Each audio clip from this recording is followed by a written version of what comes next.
Biggest market crashes in U.S. history, top 5. 40%, 60, 80, or maybe even worse. Comment underneath what you think the biggest loss Wall Street has suffered is. And let's get started looking into Wall Street crashes top 5. At number 5, we have the 2020 COVID-19 crash. Market loss 34%, time to recover 33 days. The latest crash still on many investors' minds is the one caused by the COVID-19 pandemic. Because of the virus, global governments shut down entire economies to slow the spread, causing an economic shock that rattled investors. Unlike the other crashes on this list, this one hit surprisingly fast and recovered just as quickly. The stock market fell 34%, but regained its peak in only 33 days, a historically fast turnaround. With previous crashes, the journey to the bottom and subsequent recovery was slower. The U.S. government reacted in part by injecting trillions of dollars into the U.S. economy. Between printing money and stimulus payments, it was the most cash added to circulation since 1945. Despite the terrible human costs of the pandemic and the financial suffering felt by millions, what followed was an amazing upward run in the market. Companies reported record profits, valuations soared, and for a while, the market reacted as though the crash had never happened. At number 4, we have the 1973 oil crisis and economic recession. Market loss, 48%. Time to recover, 21 months. At the time, this crash was the worst since the Great Depression. There wasn't one event that caused the crash, but a series of events.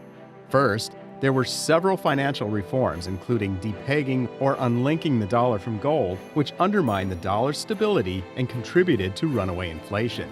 In parallel, there was an economic recession, then the 1973 oil crisis, in which the price of oil nearly quadrupled and sped up inflation that much faster. All combined, these events created a crash that saw the market decline by 48%, taking about 21 months to recover. At number 3, we have the 2008 Subprime Mortgage Crisis. S&P 500 loss, 57%. Time to recover, 17 months. The cause of this crash was banks' loose lending practices for mortgages, particularly subprime mortgages, which had a ripple effect throughout the entire economy, resulting in the worst crash since the Great Depression. The award-winning movie The Big Short with Brad Pitt has been viewed by millions, explains how and why this crash happened. As residential home foreclosures picked up, so did the national unemployment rate. The S&P 500 fell nearly 57% from its peak and took global markets down with it. Valuations of homes were actually not good and prices were through the roof. Recovery came from government bailouts, fresh injections of cash into the economy, and interest rates slashed to historically low levels. It took around 17 months for the market to recover. When it did, one of the longest and most profitable bull runs in history began in 2009 and lasted all the way to 2020, the start of the COVID-19 pandemic. During bull markets, market confidence is high and investors are eager to buy stocks. The opposite is true in bear markets. At number 2, we have the 2000 Dotcom Bubble. NASDAQ lost 77%, time to recover 15 years. When the 21st century rolled around, the stock market was reeling from the aftermath of the dot-com bubble, caused by major overvaluation of tech companies in the late 1990s. A bubble is caused by valuations that don't match a company's financial stability and is often spurred by eager investors trying to chase the next big thing, even if a company doesn't have revenue. One of the most infamous companies during the dot-com bubble was Pets.com.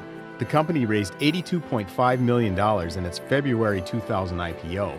The shares debuted at $11.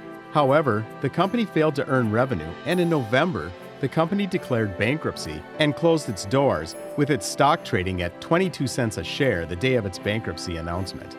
This was the first big crash for tech stocks that make up the NASDAQ Composite Index. Between 1995 and 2000, the NASDAQ rose more than 500%.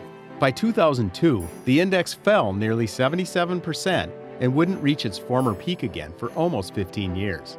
And at number 1, we have the 1929 worst crash in history. Dow loss 89%. Time to recover 25 years.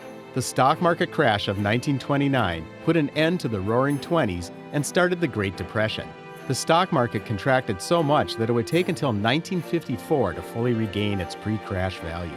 Stocks began dipping in September of that year, but 2 consecutive days in late October, the 28th and the 29th, saw a nearly 13% decrease and another nearly 12% dip, respectively. These days are now known as Black Monday and Black Tuesday, still the biggest two-day loss in history. It was enough to rattle investors into panic selling. A couple of weeks later, the Dow lost half of its value and entered into a long bear market. The S&P 500 and NASDAQ were not used as markers at that time. In 1932, the market found its ultimate bottom at a staggering 89% below peak. This period of history was tumultuous, with the Great Depression, Dust Bowl, World War II, and other distressing international events. Hundreds of companies filed for bankruptcy, and millions became jobless. If you enjoyed this video, hit those like and follow buttons and get access to more business and finance top 5 videos.